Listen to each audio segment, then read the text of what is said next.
je dirais, l'élément prépondérant de cette réforme consiste en la modification de la pyramide du championnat, de nos compétitions de district, et en particulier la mise en place d'une pyramide homogène avec 4 groupes de première division, 8 groupes de deuxième division et 16 groupes de troisième division, ce qui paraît logique dans le cadre d'une pyramide homogène, et puis le restant des équipes en D4 qui évolueront en 2 niveaux, en 2 phases dans le championnat. En sachant que la D1, D2 et D3 sera constituée de 12 équipes par groupe, puisqu'il n'y a plus de Coupe de Lorraine ou de Coupe régionale pour les équipes de district. Elles auront de quoi jouer malgré cette suppression de coupe. La première motivation, c'est qu'au fil des ans, on a perdu quand même bon nombre d'équipes seniors.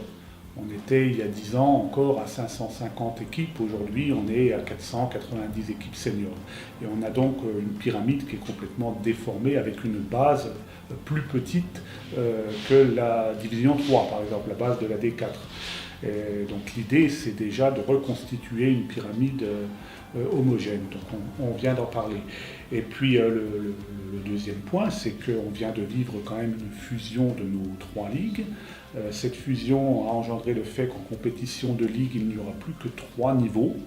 Donc pour nous, la PHR et la PH ont fusionné pour ne faire qu'un niveau. Et on va donc avoir un niveau relevé en compétition de ligue. Et ce que l'on souhaite, c'est que les équipes qui sortiront du district mosellan soient suffisamment armées pour affronter ce niveau de ligue et y rester. Et comment faire pour qu'elles soient suffisamment armées? Il faut resserrer un petit peu l'élite pour qu'on ait moins d'équipes dans l'élite, mais mieux armées à affronter le niveau supérieur en ligue. Le timing, il fallait bien le faire un jour, ça c'est évident.